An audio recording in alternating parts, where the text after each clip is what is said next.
لوگوں نے مغرب کا سفر کیا ہے، وہاں جہاز میں 12 کے بعد 14 نمبر سیٹ آ جاتی ہے، 13 نمبر سیٹ ہی نہیں ہوتی.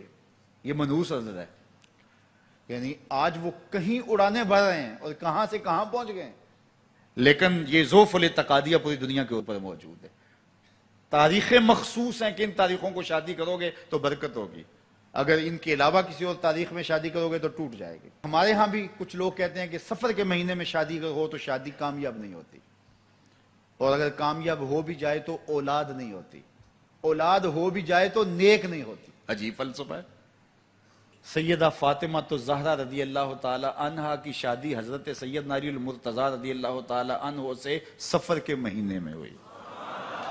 مجھے بتاؤ ایسی کامیاب شادی بھی کوئی ہو سکتی ہے، اور ایسا اچھا جوڑا بھی کوئی ہو سکتا ہے، اور پھر کہتے ہیں اولاد نہیں ہوتی، حسن حسین اور زینب پیدا ہوئے. ایسی اولاد بھی ہو سکتی ہے. اچھا اولاد ہو جائے تو نیک نہیں ہوتی. مجھے بتاؤ حسین جیسا نیک کون ہوگا، حسن جیسا نمازی کون ہوگا، اور زینب جیسی پردے دار کون ہوگی؟ تو یہ لوگوں کی اپنی خواہشات ہیں، زبان پہ جو کہہ دیے لوگ وہی مان گئے. میں نے دیکھا ہے کہ بعض اوقات لوگ 1 گھنٹے کی تقریر سننے کے بعد بھی پھر بھی کہتے ہیں نہیں اصل ہمارے خاندان میں وہ واقعی منحوس ہے، فرق تو پڑتا ہے.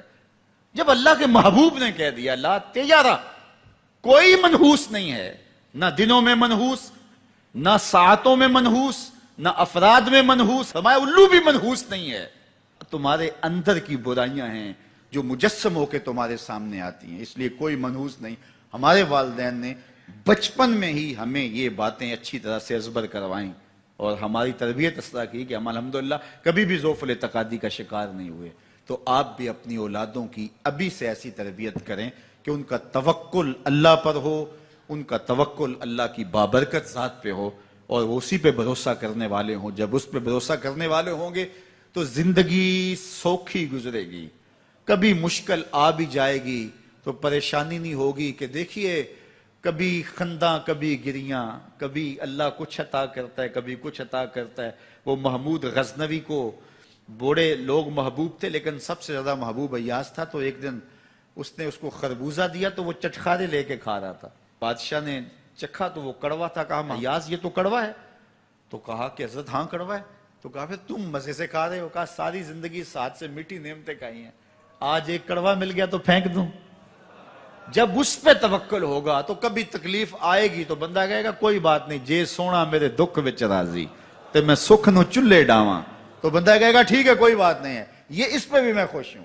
تو جب توکل اس پہ ہوگا تو پھر بندہ اس تکلیف میں بھی لذت لینے کا راستہ نکال لے گا. اور اگر یہ ہو کہ اس منحوسہ کی وجہ سے یہ سب کچھ ہوا ہے، پھر کچیچیاں چڑھیں گی اس کے اوپر کہ اس نے یہ کیا ہے، مار ہی دوں قتل کر دوں، اس کو چھوڑوں نہ، زمین پہ رہنے کا حق ہی چھین لوں اس سے کہ اس منحوسہ کی وجہ سے یا اس منحوس کی وجہ سے یہ ہوا ہے.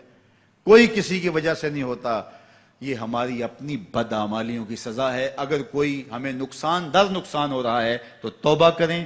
70,000 لوگ ایسے ہیں جو بغیر حساب جنت میں جائیں گے، ان کا کوئی حساب نہیں ہوگا. اللہ اپنے کرم سے انہیں یوں ہی جنت عطا فرمائے. صحابہ نے عرض کی یا رسول اللہ صلی اللہ علیہ وسلم وہ کون ہیں؟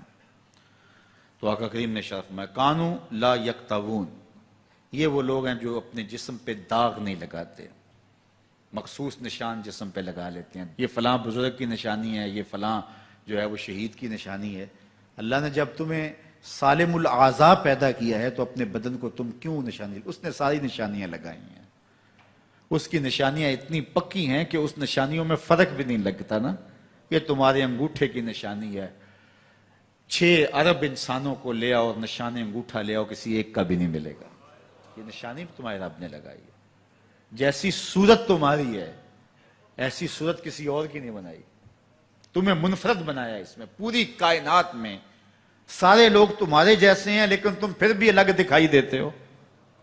سب کی 2 آنکھیں، سب کا ناک، سب کے ہونٹ، سب کا رنگ ملتا جلتا، لیکن سب کی شکلیں الگ ہیں. یہ زید ہے، یہ بکر ہے، یہ عمر ہے، یہ آس ہے، یہ فلاں ہے. دوسرے وہ ولا یسترقون، اور وہ رکیہ نہیں کرتے. یہ چھو منتر جادو ٹونا ہر وقت عاملوں کے پاس بھاگے پھرتے ہیں، اور وہ انہیں جو ہے وہ غلط سلط ٹوٹ کے ٹونے بتاتے ہیں اور وہ کرتے رہتے ہیں. عجیب لوگوں کے نفسیات ہوتے ہیں، صبح سے لے کر شام تک اسی چکر میں رہتے ہیں اور پھر ساری زندگی ان توہمات سے نکل ہی نہیں پاتے۔ اللہ نے تمہیں پیسے دیے ہیں، نئی گاڑی تم نے خریدی ہے، چھوٹے بچے کا جوتا کیوں باندھ دیا آگے تم نے؟ جوتا باندھنے سے اگر یہ ایکسیڈنٹ سے، حادثے سے گاڑی بچ سکتی ہوتی ہے تو پھر پاکستان کے جتنے پی آئی اے کے جہاز ہیں سب پر باندھ دینا چاہیے، سب پہ جوتے لٹکے ہوئے ہوں۔ عجیب تم نے فلسفہ تراشا، کسی نے جو ہے وہ کالی رنگ کی پٹی باندھ دی نیچے، اس سے اس کو نظر نہیں لگے گی۔ گھوڑے کے پاؤں کے نیچے جو کھری لگی ہوئی ہوتی ہے، کچھ لوگوں نے اپنے گھروں میں وہ باندھی ہوئی ہوتی ہیں کہ اس سے ہمارے گھر کے اندر کوئی مصیبت نہیں آئے گی، کوئی تکلیف نہیں آئے گی۔ کسی نے ہنڈیا اپنے گھر کے اوپر الٹی رکھی ہوئی ہوتی ہے، یہ ہنڈیا بچا لے گی، اور میاں ہنڈیا کیا بچائے گی تجھے؟ اللہ کے قہر سے کچھ نہیں بچا سکتا۔ جب تمہارے اوپر کوئی مصیبت نازل ہونی ہے تو کچھ نہیں بچا سکتا۔ اگر بچنا چاہتے ہو تو پھر اللہ سے استغفار کرو، اللہ تعالیٰ کی تسبیح کرو، اللہ کی تحلیل کرو، میرے حضور پہ درود پڑھو، پھر دیکھنا کہ مصیبتیں ٹلتی ہیں یا نہیں ٹلتی ہیں۔ تو یہ خام خواہ کے رکیے، اور یہ عامل لوگ جو ہیں ان کا تو کام ہی یہی ہے، ان کا کام چلتا ہے لوگ ذوف الاعتقادی میں مبتلا رہیں، اور یہ کہہ دیتے ہیں کہ آپ کے خاندان میں ایک منحوس عورت ہے، یہ اس کا کیا ہوا ہے، تو کوئی نہ کوئی منحوس تو پہلے ہی انہوں نے طے کر رکھی ہوتی ہے، فوراً ذہن وہاں جا کلک ہو جاتا ہے۔ اس کا نون سے نام شروع ہوتا ہے، اس کا کاف سے نام شروع ہوتا ہے، اس کا جیم سے نام شروع ہوتا ہے، تو پورے خاندان میں کسی کا نام کاف، نون یا جیم سے تو شروع ہوتا ہی ہوگا، یا دوستوں میں، تو فوراً ذہن جو ہے ادھر منتقل ہو گیا۔ اب یہ بابا جی نے بتا دیا ہے، ہاں ہاں ہاں اس نے یہ بات کی تھی، کچھ باتیں یاد آنے لگیں، اس کاف سے شروع ہونے والے نام کے ساتھ نفرت پیدا ہو گئی۔ اس بابے نے نفرت کا کاروبار کیا ہے، اس نے تو 100 روپے 200 روپے لے لیے، لیکن دو انسانوں کے اندر نفرت ڈال دی۔ اس کا گریبان کل قیامت کے دن پکڑا جائے گا۔ ان ملنگوں کے پاس، ان ذوف الاعتقادی کو پھیلانے والوں کے پاس کبھی نہ جاؤ۔ تمہیں مصیبت پڑی ہے، تمہیں لگ رہا ہے کہ شاید میرے اوپر جادو ہے، تو پڑھو نا سورہ بقرہ، جادو جڑ سے اکھڑ جائے گا۔ 40 دن اپنے گھر میں سورہ بقرہ پڑھو، برکت ہوگی۔ کہتے ہیں مولوی صاحب 40 دن تو نہیں پڑھی جا سکتی، 2.5 پارے، ہمیں کوئی تعویذ ہی کر دیں۔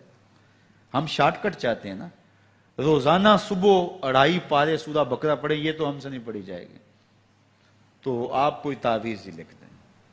کاروبار میں برکت نہیں، میں کہتا ہوں پڑھو نا سورہ واقعہ، 3 رکوع ہیں، برکت ہوگی۔ ہم کہتے ہیں ہمیں تعویذ ملنا چاہیے، بس وہ ہم گلے میں رکھ لیں، بٹوے میں رکھ لیں، پرس میں رکھ لیں، اور ہمارا کام ہو جائے، ہمیں کچھ بھی نہ پڑھنا پڑے، ہمیں وضو تک نہ کرنا پڑے، نماز نہ پڑھنی پڑے، اور برکت ہو جائے۔ ایسے برکت تو نہیں آتی۔ بیٹے کی شادی کی، بہو گھر لائے، ابھی 2 دن نہیں گزرے تھے، کاروبار میں نقصان ہو گیا، یا گھر کا کوئی فرد فوت ہو گیا، یا کوئی جانور مر گیا، تو کہا کہ یہ منحوسہ آئی ہے تو ہمارا یہ نقصان ہو گیا۔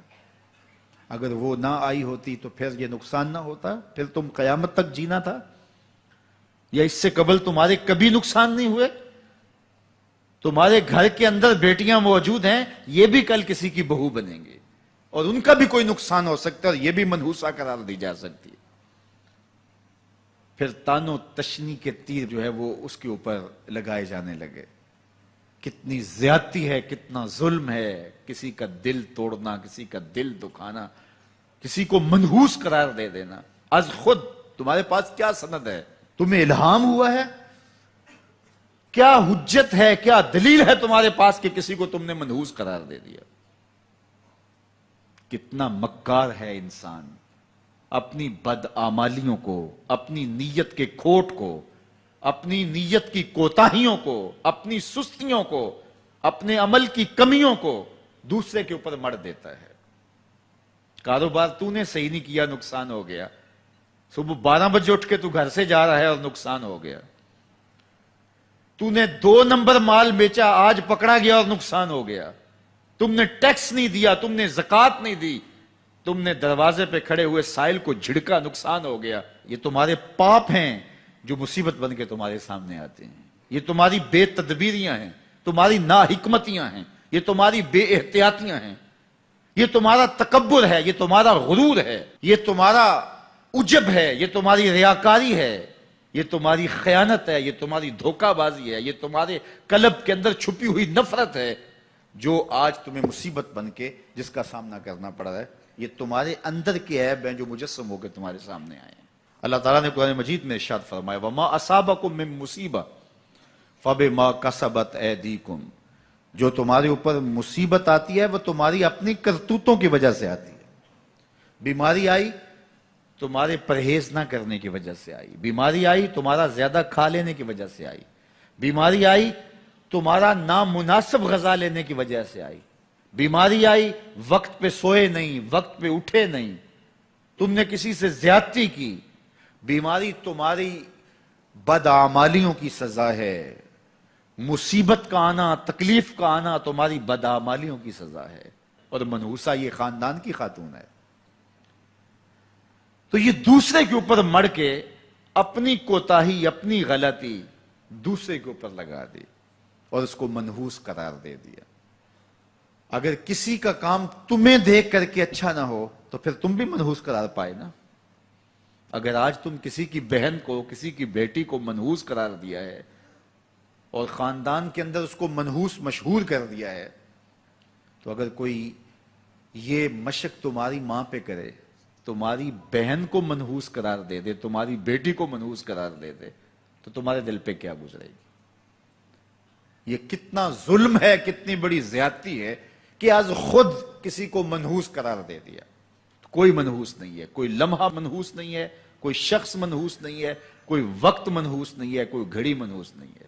مصیبت کا آنا، تکلیف کا آنا تمہاری بدعمالیوں کی سزا ہے۔ لیکن قرآن نے کیا خوب بات فرمائی، وَيَعْفُو عَنْ كَثِيرٍ، ابھی تو بہت ساری باتیں ہم معاف ہی کر دیتے ہیں۔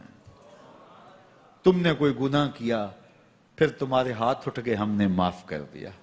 تم نے کوئی گناہ کیا، تم نے صدقہ کیا، ہم نے معاف کر دیا۔ تم نے کوئی گناہ کیا، تم نے سجدہ کیا، ہم نے معاف کر دیا۔ تم نے گناہ کیا، تم نے وضو کیا، ہم نے سارے گناہ جھاڑ دیے۔